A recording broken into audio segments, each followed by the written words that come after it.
Hello and welcome to Adventures in Venueland, an EVMC podcast. Join us for this all-access pass backstage and behind the scenes with some of the brightest minds that cross the scope of the live event industry. I'm Dave Rettelberger. And I'm Paul Hooper. We'll introduce you to incredible guests who journey with us as we dive deep into the world of venues, tours, festivals, and everything in between. Grab your laminate and meet us in Venueland.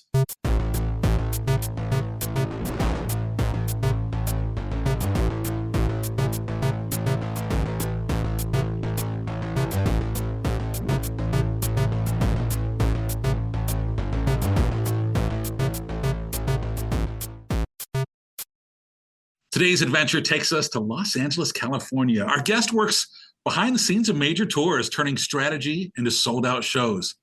She's a former newscast producer turned music industry pro, and now she's a tour marketing manager at Red Light Management, working with artists like John Party, The Fray, Trombone Shorty, Spirit Box, and so many more. Please welcome Vanessa Mancao. Vanessa, how you doing? Good. How are you guys doing? Good. Thanks for making the time to join us. We were just talking before we get started about the guilty purchases off the TikTok shop. I am very guilty. I'm glad that I don't have to share all of my credit card purchases with my husband because he would be like, what is this? Well, that's actually why we're here today. This is actually a financial intervention podcast. I've been bamboozled. No, we are excited to talk to you about your role at Red Light Management. But for listeners who don't know, can you break down what Red Light Management does and how your role fits into that? For sure. So Red Light Management is the largest independent artist management company. And so we have... In the world. And we have a wide variety of artists in various genres. Some of my favorite artists who I didn't even know were repped by Red Light until I got here, like Lionel Richie, Chris Stapleton, Sabrina Carpenter. We got a lot of really big names, and we have a lot of really new and up-and-coming artists. And so it's really exciting to see the breadth of all we have to offer.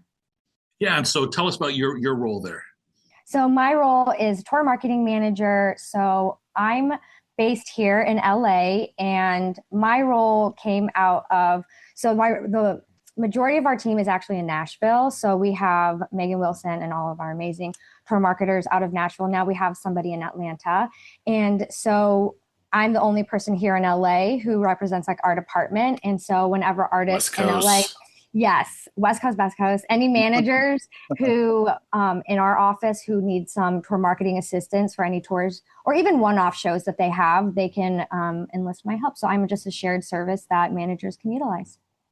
And then what's your kind of, I guess, role when it comes to the tours themselves? Like, are you working with the venues? Are you working with the promoters? Are you kind of dabbling in all areas? Does it vary tour to tour? It kind of varies tour to tour, but ideally I'm brought in before the tour announces. And so I can help get out that marketing and ticketing letter. I'm helping with the design houses to make sure all of the assets are correct and all that look good. I basically am the go-between for the manager and everybody else so that they don't have to be on 70 different emails right before we announce and stuff. And so I look through all the ad mats and talk to all of the different venues. I help with the agency side because sometimes the agency has a tour marketer, so I work with them as well. And so there's like a lot of hands all on deck depending on how big the tour is. And it kind of just varies on the capacities of the room, how much work and everything that we have to be doing ahead of time. And it kind of follows the same format. But then once the tour is announced, I just help day-to-day look at ticket counts and see if there's any other promotional items that we can do, radio or TV opportunities, so I can help facilitate any kind of that PR side of things. If you need a hat or a signed merch or something, and you think that will help ticket sales, that's kind of what I help bring to the managers and say, hey, we really need help in XYZ. How about we do this? Or this is a really great opportunity they brought to us. Can we do this? And so that just kind of helps with them so that they're not having to get into the weeds as much. So I know there's no such thing as a typical day. Right. But what is a typical day like for you? What time you starting? What time you ending? Where are where you're working from? Just walk us through what a average day is like. So the red light office is pretty like we're flexible right now in LA as far as like coming into office and everything. I try to come in a few times a week, but the LA traffic has been kind of strenuous. Like today it was 2 hours. And so Oh my it gosh. it just kind of depends. But typically I Yeah, try to start working at 8 a.m. so that I can align with the Nashville team. And then I start sure. or stay working until like 5 or 6 and for everyone here who's like waking up. Also, we have some tours who are in Australia or in the UK, or I have artists in New Zealand, and so kind of trying to make sure that I'm always available. So I'm always, even though I'm like off the clock, usually at 5 or 6, I'm always checking my email to be like, okay, let's see what everyone's doing. Yeah, is that tricky where you've got some email from New Zealand at some crazy time in the middle of the night and you're like, oh my God. You get up to go to the bathroom in the middle of the night and you're like, oh my God, this Don't do admin it. needs approval. Don't look at emails in that midnight bathroom trip. Don't do Yeah, it. I'm trying to not. I try to like respect that boundary of like, okay, this is sleep time. And usually I can check it like first thing in the morning. So even Yeah, though like I shouldn't just wake up and start like looking at my emails, I'm like, okay, are there any fires that I need to put sure. out? Right. Yeah. Yeah. Or is there any way that like usually we have so many people also across it that if it really is like an emergency, there's someone who'll look at it. Sometimes it's not me. Is it tough? Is it tough even in the just in the States, right? So if you're done at 5 o'clock, people on the East Coast have been done for hours. Yes. And so I'm still asking and requesting for things. And I'm like, oh, I have to. That's why I try to start working like really early because I'm Yeah. already trying to make up time for the East Coast. And so I'm like, oh, they've been awake for a really long time. They've been waiting for me to email you back for hours. And so I'm trying to, that's kind of like what the day to day is I start working and kind of go through the emails and I go like artist by artist to see who all needs something. If it's a day that I know we're announcing or going on sale, I kind of prioritize that just to make sure that there's nothing that need any last minute requests or anything that needs to be approved or looked at before it goes live. Our podcast listeners can't see video, of course, but you've got a beautiful window behind you where I'm Oh, so glad you noticed this, Dave. there's some Because kind I of know animal climbing on a it's a pole behind you. squirrel. it's a He's squirrel. posing. I'm so glad it wasn't just me. I was like, That is that is a so squirrel funny. over her shoulder? And then I see Yes, him. He's like posing on the pole. he is. And, Yes. that is just my friend who wanted to make an appearance. That's right. She's been training it slowly with some Yes. bird seed over the last few months. Yes. This is Walter. We've had cats and dogs on the pod before, but that you're the first squirrel. Squirrel bomb. That's a squirrel bomb. It is a literal squirrel moment. Vanessa, what are some tours that you're currently working on, or maybe that just wrapped? If people are seeing certain ones out, are there any that you just announced, or ones that are kind of Yes. in the thick of things? We just announced the Fray going out this spring summer with Dashboard Confessional. So we're very excited about that. We have Trombone Shorty. He's constantly working. He just announced his 40th birthday in New Orleans. So he's going to have a show party for his birthday. Yeah. Very cool. John Party has numerous dates on the books. And so we're very excited for him. I love John Party. I've been a fan of his since before I even started at Red Light. So the fact that I get to like work on his team is just mind blowing to me. We have Spirit Box had announced with Evanescence. And so that's another big, Evanescence is also a Red Light management artist. And so that's a little collaboration that we have. So It's cool that even like the artists you're working with, there's such a variety. I yes. feel like sometimes people are like, I don't want to say pigeonholed, but like they might be like, you're kind of focusing on country or you're focusing on rock or whatever it is. And you've got the Fray and you've got Spirit Box and you've got John Party and you've got Trombone Shorty. I mean, that's literally all different genres right there. I mean, that's got to make it a little more fun on your side where you're, observing different things, but also keeping things fresh. It definitely does help as far as being creative and strategic of like, oh, obviously traditional media works really well for country music space, but is there something that we can utilize and tap in for more radio spins for different artists, or how are we working with them? Or I know some of our artists do a lot of digital things.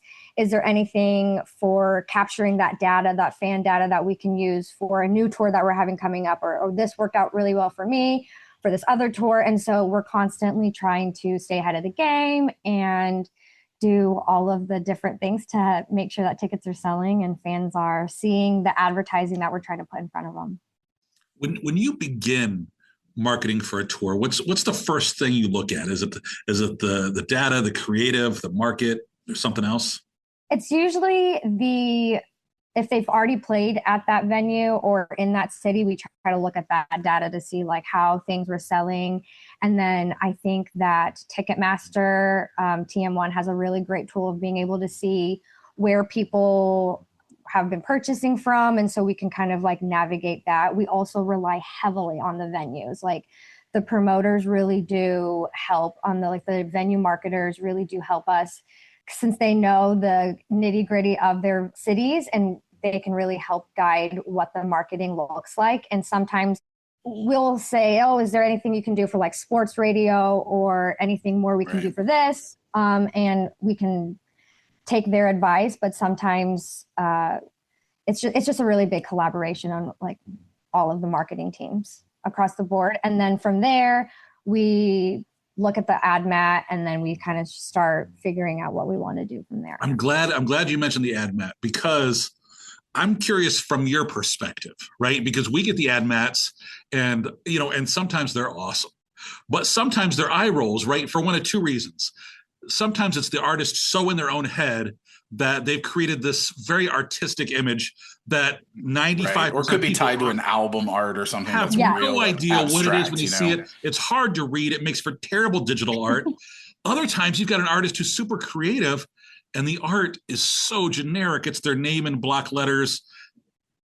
So from your side, what kind of influence do you guys have over the ad? Don't throw anyone under the bus. And there's never throw anybody under the bus. I feel like sometimes that is above my pay grade. Yeah, sure. Yeah, we all feel. That's how I feel too. And if the artist, I'm like, if you like it, I love it. That's fine. We're gonna go with it. And I think we've had some feedback in the past of like, an artist like this ad mat doesn't seem to be working really well in this venue. Is there any way we can come up with something on our own? And we've had artists be receptive to that. Like, okay, yeah, sure. You guys can come up with something in this specific venue that it looks like that's something that you think will translate better. Great. But I think usually it is tied to album art or something like that. And so I'm not always behind those conversations as far as what the artist specifically, usually the manager goes and has that deep dive, brings it to us, and then we will then try to relay it to one of the creative houses and be like, okay, this is what they're looking for. This is the vibe.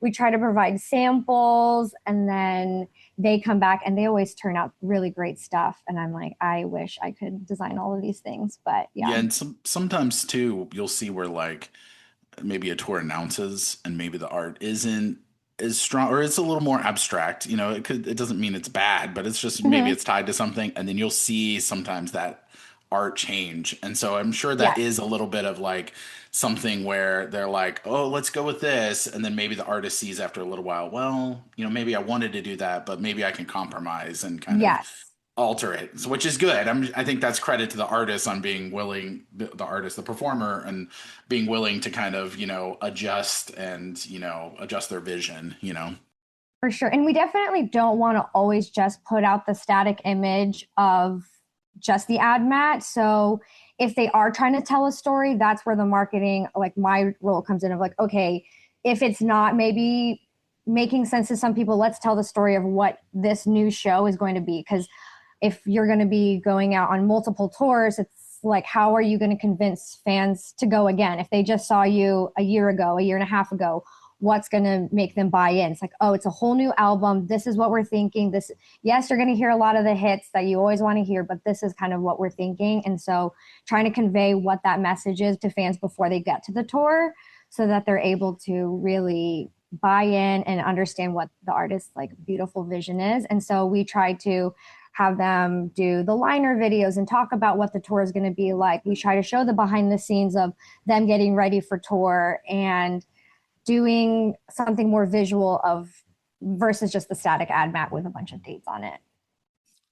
Tour marketing, and doing what you're doing involves so many different moving parts. And with handling all the different artists and everything, there's obviously a lot of stuff you're juggling. What's your strategy to keep it all straight? After 2.5 years of doing this job, I'm still trying to find my process, but I think I'm more of Aren't we a all? pen to paper kind of person. And I just have to write everything down. Like I manually write all of the ticket counts so that I know in each venue, like what we're doing. So, because if I just look at it digitally on a PDF, I'm like, I It need doesn't to register. Yeah. It doesn't register. I'm like, okay, these are the areas that we need to focus on. And then I still try to do a lot of I try to do like digital notebooks or whatever. It's like pen and paper is just my way to go of just having everything in a notebook. And I love school supply shopping. That was, I think, my start to my shopping addiction was school shopping. And so I'm like, I love pens, love books. That's why. Yeah. You go back to school. It's all these little kids and their parents, and then Vanessa being like, "Ooh, look at this gel pen." I'm always and some nice new Elmer's glue. Yes. And so like I have like many planners. So I have like 2 different planners, one planner for life and one planner for like, okay, this album, the Phrase album's dropping in March. And so we need to know that. And so I need to know sure. that these people are going to be in which city. So I do have a digital calendar. So I know at any given point where my artists are, because they're constantly all over the place. Oh yeah. That's got to be tricky too, especially if a lot of them are out at the same time.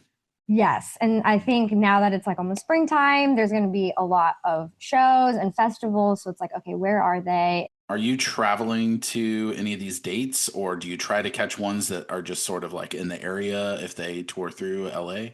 Usually I try to catch them if they're in LA. If there's any dates, Maui was in New Zealand and he was in Hawaii. And I was like, I know. I should really go check on this. Yeah, we really don't know this market. I need to go investigate. You need me to just help. I will be your assistant. Right. I'll go get coffee in between beaches. I don't need you. But I do have some artists like Trombone Shorty is going to be at Heritage Festival down in New Orleans. I've never been to New Orleans before. So I'm like, oh, should I try to like make that a trip and go see that festival? Yes, you should.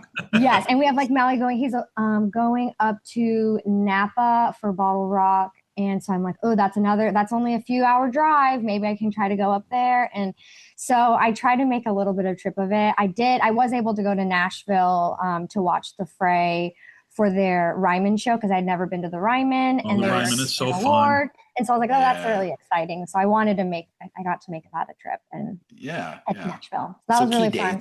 Yeah. Yes. If I could go to all of them, I probably would if traveling weren't so cumbersome. But well, you definitely need to make New Orleans happen because what an incredible city. And to see Trombone Shorty there, in that town. That's a worth trip for a long. Yes.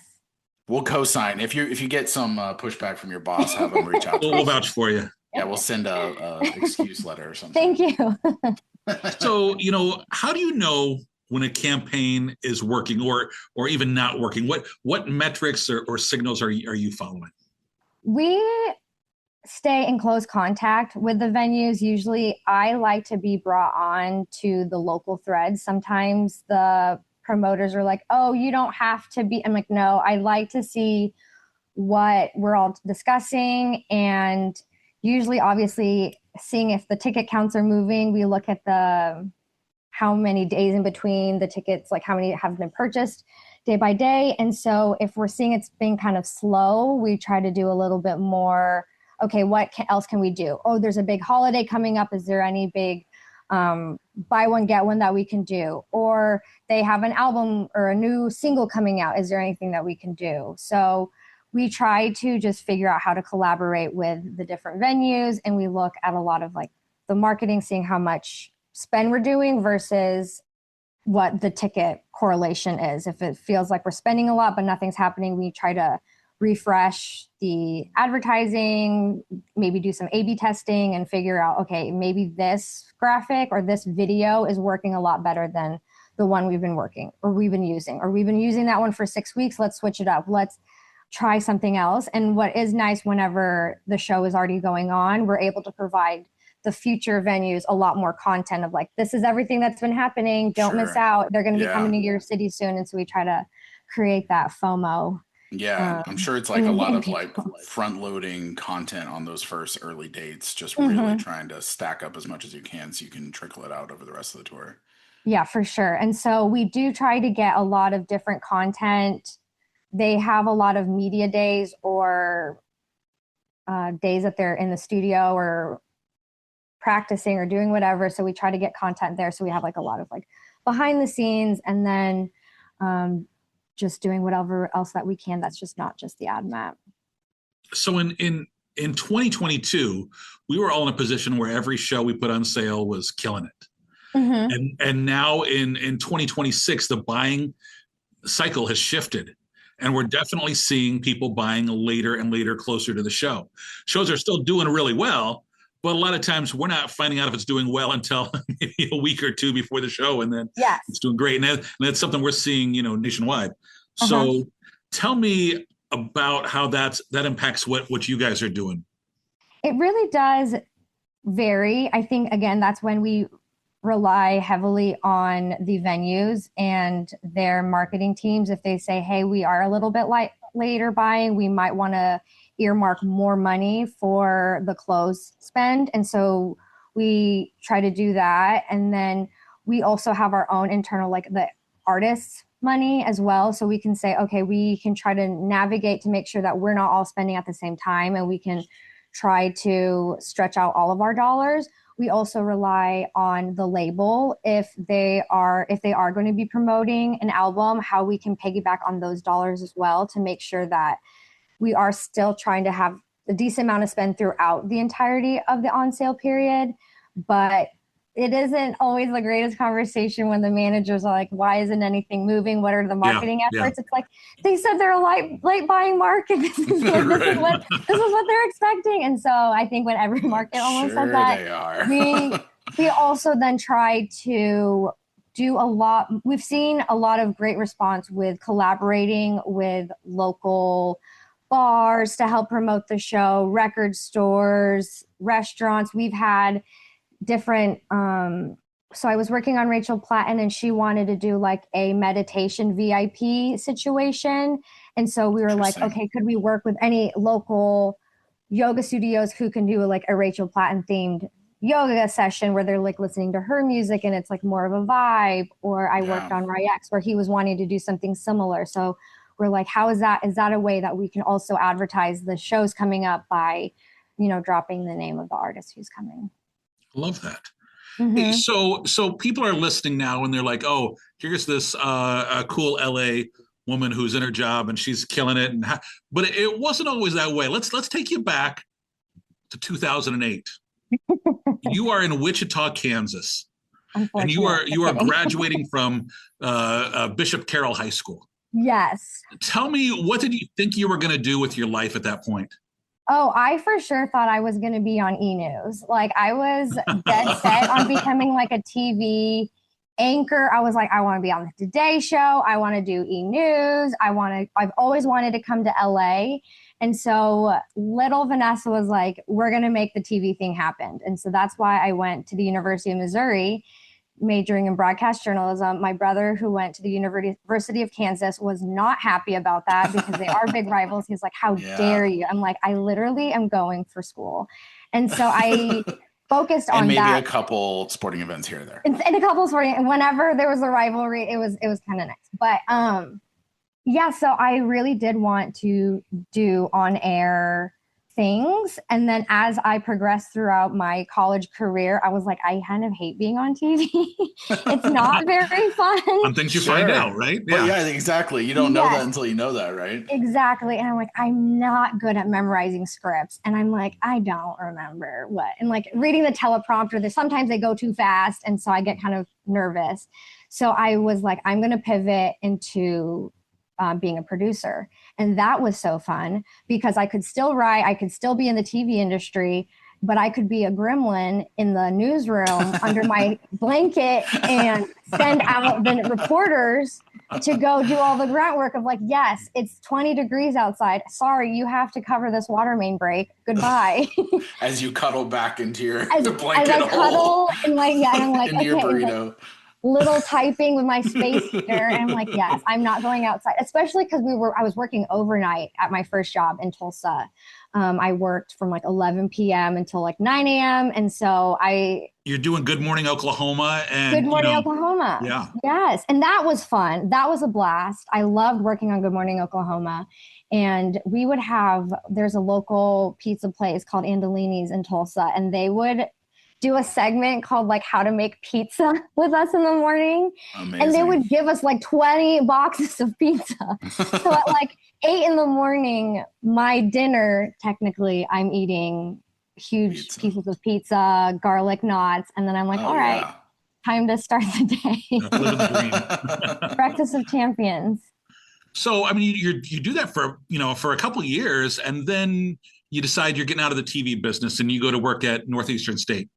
Yes. So that is a college in a tiny town called Tahlequah, Oklahoma. I was wanting to try to pivot and to do like more marketing kind of things. And so I thought, as my bird's eye view of work ethic of like getting to see everything like from way up high aerial view, I thought doing a marketing, coordinating, like seeing how everything works, that's kind of how my brain works. And so I was like, that would be a lot of fun to like learn different things in the marketing side of things. And that was cool because I learned graphic design. I learned random things on like how to set up large prints and how to use a large scale printer and how to do all these different posters. And I still did a lot of radio, TV, and those kind of things, but it was just like for the university itself. So then how do you make the leap from there to ASM Global, your first gig in the industry?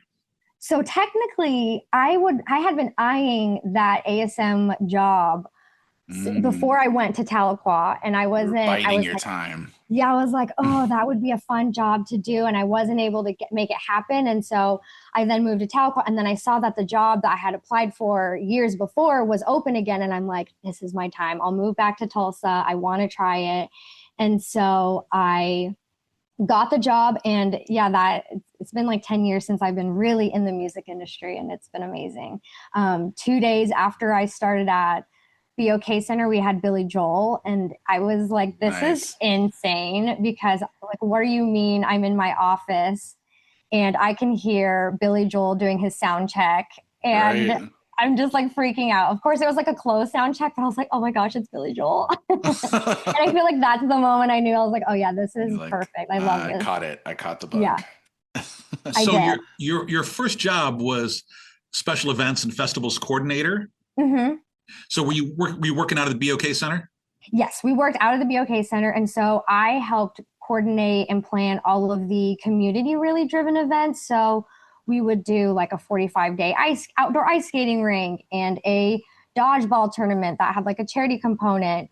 We did a sand volleyball tournament. And so little things like that, I would be the one responsible for planning. It was a way to give back to the community for supporting BOK Center. And it was a lot of fun. And I never really learned how to be a figure skater. So my dreams of going to the Olympics is still far away. You can still attend. Yeah. I can attend. I can attend when they're here in LA.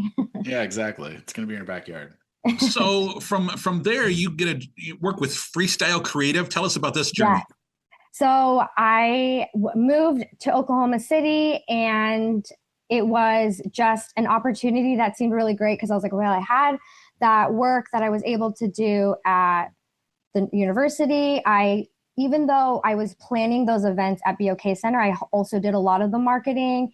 And so I did have experience with TV and all of those different things. So I kind of transitioned that to Freestyle Creative, where I was an account executive, and we worked with a lot of different local businesses like Home Creations, which is a home building company. We worked with the Better Business Bureau there, and just different or different companies that needed marketing help. And so that was really almost like doing like a tour of like needing to know how to market for this home company versus a company that's trying to sell spas. And so Sure. it's trying to be very creative in that sense. And so I learned a lot more about digital marketing, and we would do a lot of paid media. So I was more responsible for like the buying of the media. So it was learning a lot of different things I hadn't gone to school for. So I was like, I'm just trying to absorb and consume as much as possible.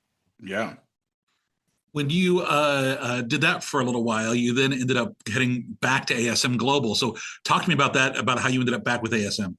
The bug always is calling your name. And You so left and you're like, eh. actually, I miss going to concerts for free. You're And right. so yes, one of my, it was like right after the pandemic, one of my colleagues was leaving her position, and I was able to get the job that I had previously, but it was cool because then I got to change the role a little bit more. And in addition to my prior role, I was also booking manager. So that was like a whole other side of the music industry that I hadn't seen before. And that was really cool because I helped book artists for the convention center and didn't really oversee. I watched them book things for the arena and everything and see how, like, what that side of things looked like. For people that maybe don't know, when it comes to booking on a convention center side versus an arena side, Mm-hmm. there is surely a lot of differences there, but was that kind of interesting to sort of get exposure to both of those worlds? I mean, one is more of like you're working with clients and bringing in events, and the other one's more of, I guess you're still working with clients, but you're bringing in usually artists and touring family shows and stuff. So for the convention center, I actually was able to focus more on the music side of things. So we had Oh, another cool. branch of the convention center who did a lot of the trade shows and things, but I would help bring some of the like some other artists like Oh, that's to awesome. come perform at the convention center as well. So we would also have a setup to do theater style shows in the convention center That's that cool. were more competitive, I guess, with some of the other theaters and venues in town. And so I think it just kind of depended on the capacity. It kind of escapes me now, but we had maybe 500 cap rooms to like 1,200 cap rooms. So we would work with Save Live a lot, and they would bring artists and stuff, and they would perform. Interesting. Yeah. Mm-hmm. So it was nice to see both. You'd been working in Oklahoma for quite a while. How do you make the leap to LA? It was because I met my husband. we Okay. It wasn't that True Hollywood It calling wasn't. It resurfacing. wasn't. Now's my time to shine. No, my husband and I, we met in Oklahoma. He was actually in Oklahoma City, and I was in Tulsa. And I was like, I just left Oklahoma City. I don't want to go back there. And he was like, his job opportunities wouldn't let him go to Tulsa. So we were like, well, where could we move? And we're like, I guess we'll go to California. And so I was able to get a job at Red Light, and he was able to get a job out here. And so it worked out perfectly. The timing was great. And I feel like I've been manifesting it since I was in high school. I've always wanted to live in LA. And so it's been very pinch me moments of, just driving around here and seeing all the different things. Lots of driving. Lots of driving. But at least it's like beautiful views. And I can always like Absolutely. pull over and get some delicious food or something. Right. I make little stops of like, okay, Take a if I break stop, in your 2 hour trip. yes, I can stop here. I can get a delicious snack or there's a mall over here that I know I can hit up. And so I have points of interest along my route home. What was the biggest learning curve moving from the ASM side to the artist management side? I think it was just understanding how the managers and everything work. And I feel like sometimes on the venue side, we're like, why aren't they helping to do XYZ, or don't the managers or don't the artists want us to do this? And I understand like more of like the politics of, oh, they can't do that because of like sponsorship things or time commitments. And so that's completely understandable now. Like I understand that.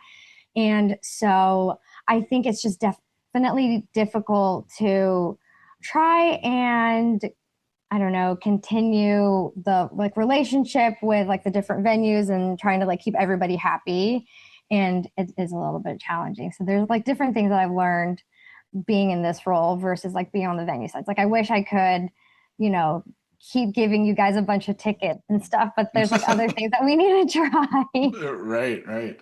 Well, I think it's always interesting too when people get to touch multiple sides and see it from different angles. And so, Yeah, for sure. you know, I'm sure having been on the venue side, it just you know, it probably better informed you in many ways in your current role that maybe someone that came into this role that had not worked on a venue side would not have understood.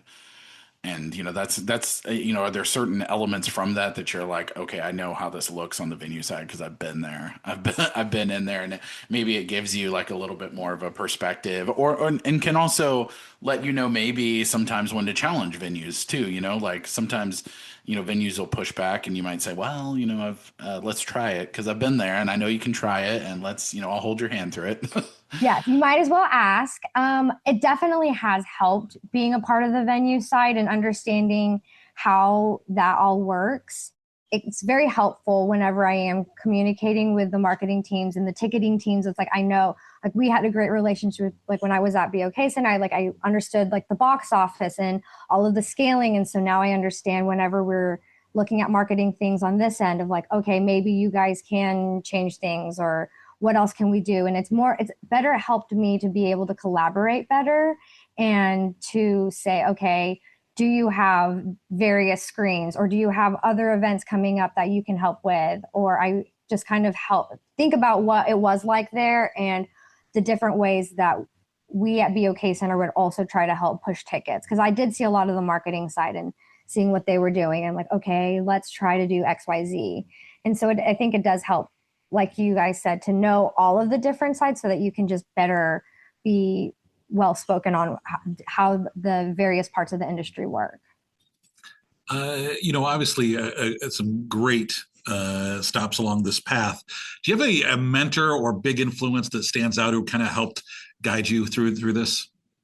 I would say probably there were many people along this very crazy path of living here and living there and working here, working there. I would say a lot of the people at BOK Center really helped. I know you guys know like Jeff Nickler and Casey Sparks. Like Casey was the one who helped me get this job with Megan Wilson, and she's been a great mentor. She's my boss now here at Red Light. And just being able to maintain those relationships with all of the different people that I worked with. There's so many different people that I think have helped shape my career that I can always ask for help, or if I have questions. I know that when I started like different roles, like I would ask like past colleagues and stuff, like I'd call them like, hey, I don't know what this means. Like they gave me the contract and I don't know what that means. Can you explain it to me? As if I'm five.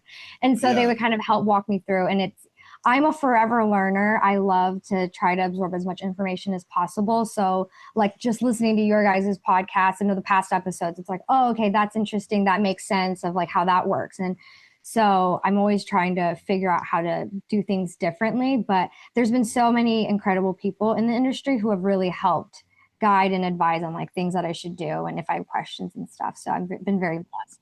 I think that takes a lot of humility too to ask for help. You know, sometimes it's easier said than done, and Yeah. you know, if you're like, I don't know how to do this, you know, it can be really intimidating to almost admit to someone that you don't, because it shows that, I don't know, people get imposter syndrome and whatnot. So I think like having the wherewithal to be like, I'm comfortable telling someone that I don't know how to do this, but also I'm a sponge willing to accept that help and really excited to learn how to do this, and we'll dive in once you tell me. So I think, you know, credit to you on being willing to ask those questions and tell people, and having people that you feel comfortable asking. For sure. And that's kind of what I try to do in my role. So I try to help the interns that come through the red light office, and they want to pick my brain about different things, and I try to give them advice on various things. But what I tell them is like, just ask a bunch of questions, because we were all starting at one point where we didn't know anything.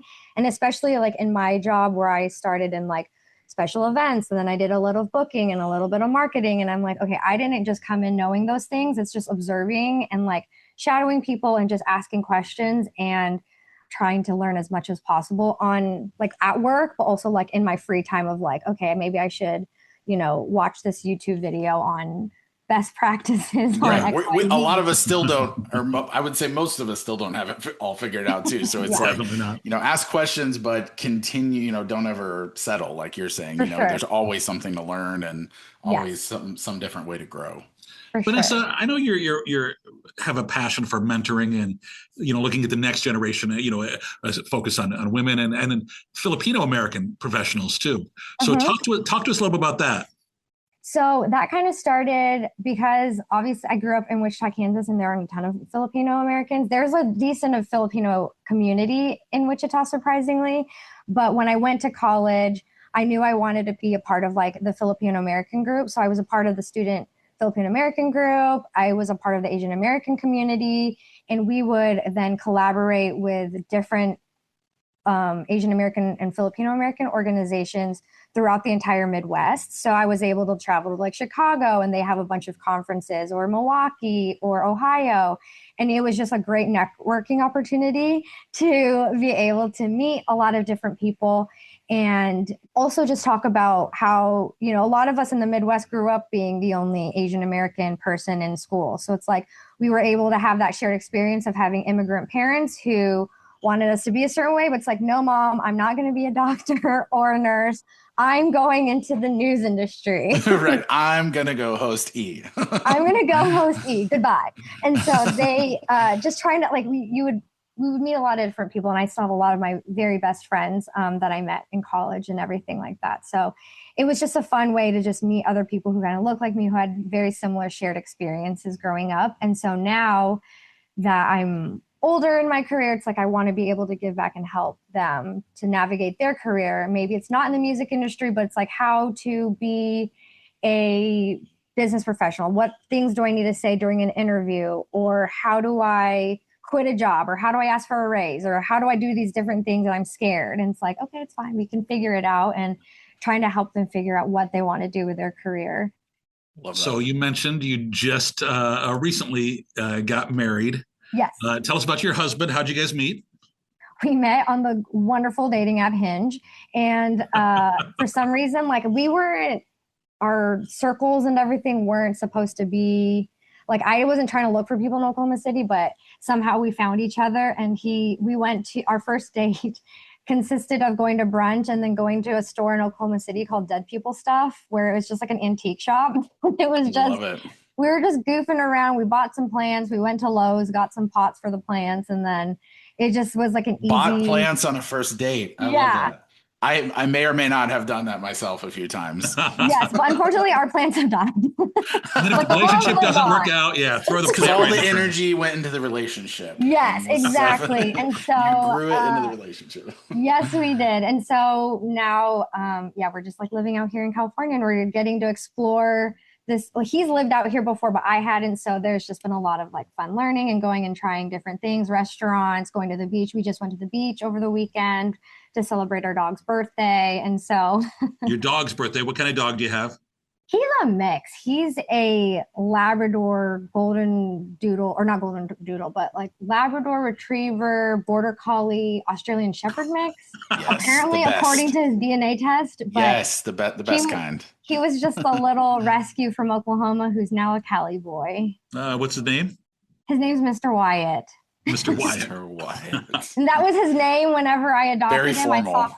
I saw him on like Adopt a Pet. It said Mr. Wyatt. And so whenever I introduce him, like, this is Mr. Wyatt. And they're like, hello, mister. And he loves it. So your job, obviously means some long hours and some irregular schedules, as we talked about. How do you balance that with your personal life and time with Mr. Wyatt? It's been great. Like I think Red Light does a great job of like doing work-life balance and everything like that. So a lot of times Wyatt does try to come with me to the office so that he can see other people besides just me. And chase off the squirrels. Chase off the bark at the squirrels. Bark at squirrels. Yeah. He just loves to go around the office and say hi to everybody. I do take a lot of, because I don't have to be at a bunch of the shows on the weekend or in the evening. It's nice that I can just like come home and then start binge watching a new season of Traders or doing something else. And then on the weekends, we can just like hang out. Sometimes we'll catch a show if they're in town, but otherwise it hasn't been too terrible to have to navigate. Housewives have too much power this season. That's all I'll say. All right. Before we wrap things up, I want to hit you their fast five. It's 5 quick questions, just looking for your short, immediate response. First up, what was your very first concert? My very first concert was Earth, Wind, and Fire in Kansas City at an amphitheater. Wow. It was so much fun. They're actually Do you remember it?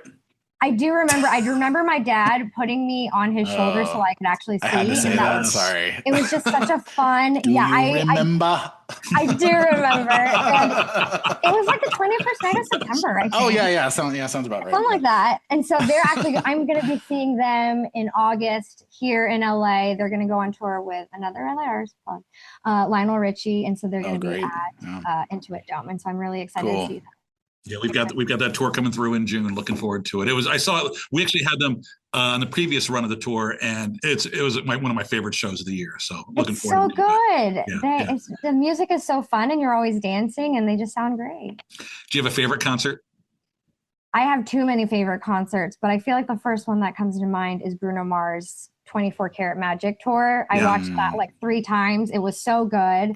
He's just so high energy. And so I was able to win the Ticketmaster war. And I was able to get tickets for my husband and I to go here at the SoFi Stadium. And so I'm really excited to see him again. It's just a fun, high energy show. And I feel like I don't think people realize how many songs of Bruno Mars they know until they're like, oh, this is his song. He's so good. And it's like banger after banger. You're just like having so much fun. Oh, yeah. What's one thing you love most about being married? One thing I love most is just having my husband. We love escape rooms. So it's like we always love to do activities together. And so it's always fun to just have him to like, oh, I have like a built-in person that'll have to go with me to things like, hey, we're going to Disneyland. Oh, hey, we're going to go check out this movie or we're going to go do this. So it's a lot of fun to just have someone to share my life with and experience like all of the craziness of California. You mentioned brunch for your first date. What's your favorite place in LA for a brunch and what are you ordering? Oh my goodness. Okay, so there's a really good place here and I've been actually thinking about it all day because when I come to LA, I'm like, I'm going to eat this like after I get off this chat with you, boy. It's called Layla's Bagels. It is so good. They have like freshly baked bagels and they do just various styles of bagels.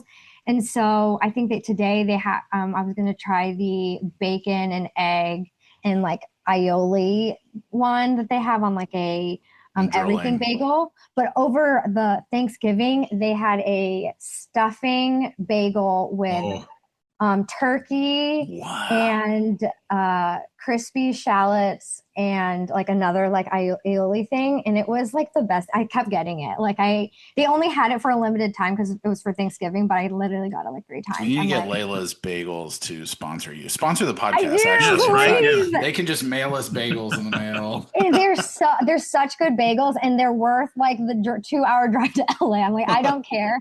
I know both locations. I'm like, okay, which location should I go to? Which am I closer to? And yeah, so that's definitely on the list today. So that's my favorite brunch place. And they have really good matcha as well.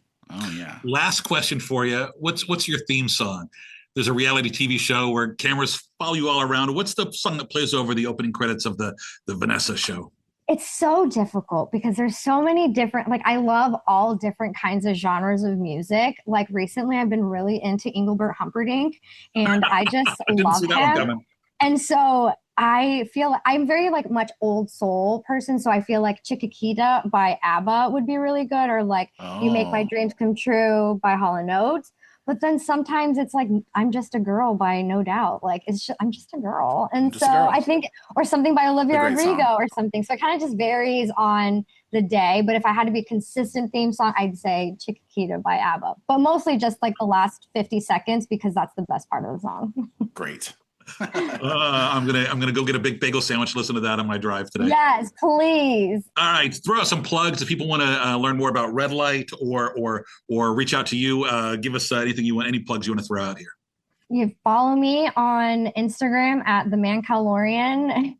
If you can try. That's right. Mancalorian, because I really like the Mandalorian. If this is the way, I'm excited for the movie.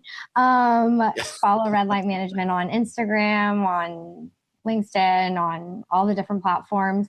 Please support all of our beautiful musicians, The Fray. Check out Mowley, check out Trombone Shorty, Spirit Box, John Party. I know we have a lot of dates and everything coming up, and so we would love to see you guys at the shows.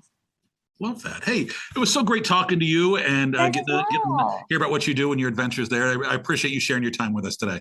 Oh my gosh, of course. And thank you so much for having me. This was an honor. I loved it. It's great. No, that was an awesome talking to you. Hey, and I do want to say thank you to everybody who listens to Adventures in Venueland. Remember, you can subscribe and find more episodes wherever you listen to your favorite podcasts. We do love your 5-star reviews because it helps other folks find us. Until the next adventure, I'm Dave Ruddleberger. And I'm Paul Hooper. Thanks for listening, everyone.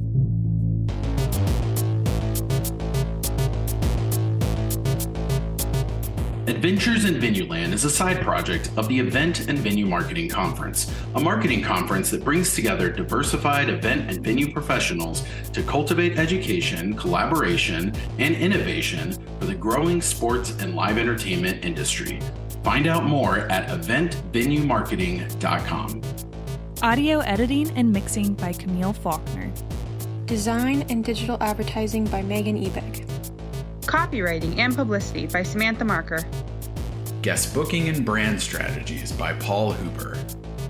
Guest research by Dave Ruddleberger. Marketing strategies by Paul Hooper, Megan Ebeck, and Samantha Marker. Thanks for joining us. Until the next adventure.